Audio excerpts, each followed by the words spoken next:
আলহামদুলিল্লাহ নাহমাদু সাল্লি আলা রাসূলুল কারীম আম্মা বাদ ফাউযু বিল্লাহি মিনাশ শাইতানির রাজিম বিসমিল্লাহির রহমানির রহিম। ব্রাদার ইসলাম, পবিত্র পাক কালাম থেকে সংক্ষিপ্ত কিছু আলোচনা করছি। 2 নম্বর সূরা আল বাকারা, আয়াত নম্বর হচ্ছে 261। যাহারা আপন ধন আল্লাহর পথে ব্যয় করেন তাহাদের উপমা হলো একটা শস্য বীজের মতন।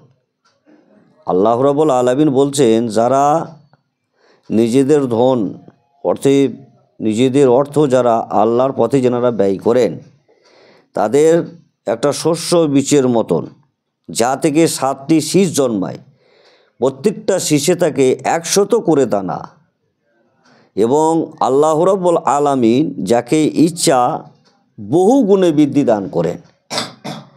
আল্লাহ প্রাচুর্যময় এবং মহাজ্ঞানী।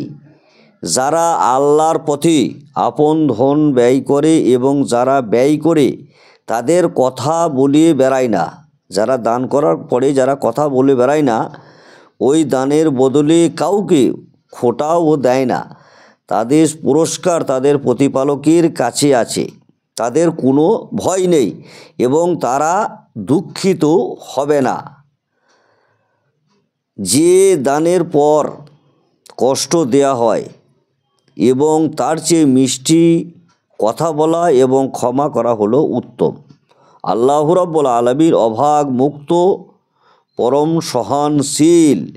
হে বিশ্বাসীগণ, দানের কথা প্রচার করে এবং কষ্ট দিয়ে তোমরা তোমাদের দানকে নষ্ট করো না, ওই লোকের মতন যে নিজের ধন লোক দেখানোর জন্য ব্যয় করে এবং আল্লাহ পরকালে বিশ্বাস করে না। তাদের উপমা একটি শক্ত পাথরের মতন, যার ওপর কিছু মাটি থাকে, অর্ধবার তার ওপর বৃষ্টিপাতে তাকে